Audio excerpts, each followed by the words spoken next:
गुरुजी नमस्ते। नमस्कार। गुरुजी, एक कालसर्प योग क्या होता क्या है और उसको डरने का ज़रूरत है क्या हमें? जी, बड़ा सुंदर प्रश्न किया है। देखो, काल सर्प एक तो दोष होता है, एक योग होता है। काल सर्प नामक योग माना गया है शास्त्रों में। दोष तो क्या है कि आम भाषा में जो है उसको दोष कह दिया गया है।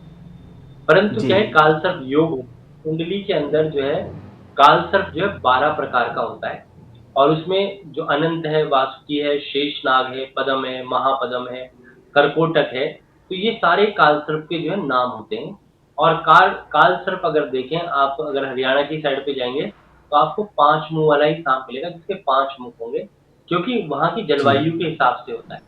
ऐसे ही 5 मुख का अर्थ यह है कि कुंडली के अंदर जब आप हाथ को भी ऐसे करेंगे तो 5 घर खाली होंगे, और राहु और केतु के बीच में कोई भी ग्रह नहीं होगा। अनंत का मतलब है जिसका कभी भी अंत ना हो सके, इट्स कॉल्ड अनंत काल।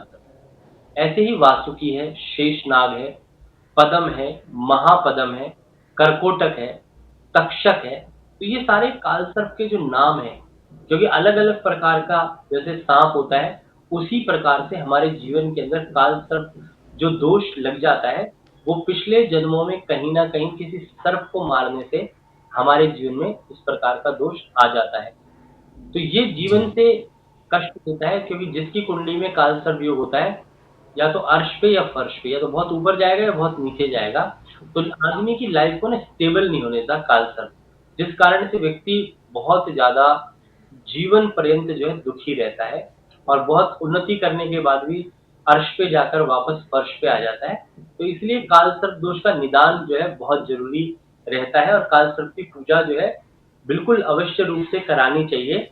और जन्म कुंडली को अवश्य दिखाएँ कि कालसर्प कौन-सा है, अनंत है, वासुकी है, शेषनाग है, पदम है, महापदम है, करकोटक है, तक्षक है, शंखपाल है। तो ये सारे के सारे जो कालसर्प हैं, उन सब का जो है निदान जो है किसी एक मंत्र से नहीं होगा।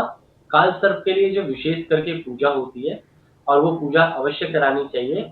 और कालसर्प की पूजा से आपके जीवन में बहुत ज़्यादा सुख शांति, समृद्धि की प्राप्ति होती है। कालसर्प की पूजा में सबसे जो बड़ा विधान रहता है, उसमें जो है नाग और नागिन का जोड़ा रख करके पूजा करनी चाहिए। और इसमें पंचाक्षरी मंत्र ओम नमः शिवाय का जाप कर सकते हैं। या एक मूल मंत्र होता है, ओम ये के च पृथ्वी अंतरिक्षो दिवितेभ्यः सर्पेभ्यो देवेभ्यो नागेभ्यो नमो नमः, इस मंत्र से कर जी। सकते हैं। या फिर जो महामृत्युंजय का मंत्र जो है, ओम हुम जुम स ओम भूर्भुवः स्वः ओम त्र्यंबकम जजामहे सुगंधिम पुष्टिवर्धनम उर्वारुकमिव वंदनान् मृत्युर्मोक्षयमामृतात् स्वयं भू स जूं हुम ओम। तो ये मंत्रों से जो है कालसर्प की पूजा पूरा विधान करके जो है, और षोडश मात्र का बना करके सबसे पहले गणेश, लक्ष्मी, ब्रह्मा, विष्णु, शिवा, षोडश मात्र का नवग्रह, वरुण, कलश, और लिंग भद्र बना करके, और सारी पूजाओं के पश्चात चौसठ योगिनी वगैरह की पूजा के बाद फिर सर्प की पूजा अच्छे से कराएं। और इसमें क्या है, पितृ दोष भी कई बार लग जाता है काल सर्प में, क्योंकि राहु सूर्य की युति हो जाए, चंद्र केतु की युति हो जाए, तो काल सर्प में पितृदोष मातृ दोष भी कई बार होता है कुंडलियों के अंदर। अगर राहु और केतु के बीच में पांचों घर लगातार आपस में खाली हैं, तो उसका प्रभाव उतना ज्यादा नहीं होता। अगर कोई ग्रह बैठ गया, चंद्रमा बैठ गया, तो उसकी माता जी को हानि हो सकती है। सूर्य बैठ गया, पिता के लिए भारी रहेगा। मंगल बैठ गया तो भाई के लिए भारी रहेगा। बुध बैठ गया तो बहन और बुआ के लिए भारी रहेगा। बृहस्पति बैठ गया तो घर के बुजुर्ग आचार्यों के लिए भारी रहेगा। शुक्र बैठ गया तो पत्नी के साथ दोष लग जाएगा। शनि बैठ गया तो शूद्र जाति के लोगों के साथ मनमुटाव हो सकता है। तो ऐसे ही ग्रह जी। का जो अपना एक प्रभाव होता है, उस प्रभाव के अनुसार जो है उसका पूरी विधि विधान के साथ उपाय कराना चाहिए। कई लोगों के पंचम में अगर राहु बैठ जाए तो संतान ही नहीं होती, पूरे जीवन पर्यंत निसंतान रह जाते हैं।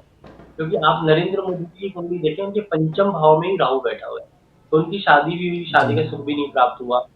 दूसरा, राहु के कारण जो है उनके कोई बच्चा भी नहीं हुआ, क्योंकि पंचम राहु है। पांचवें घर में जब राहु बैठ गया तो व्यक्ति की दूसरी स्त्री से विवाह होता है। दूसरी शादी हो या दूसरी स्त्री के साथ संबंध हो तो बच्चा हो सकता है। तो ऐसा कर नहीं सकते। तो इस कारण से जो निदान कराना आवश्यक है।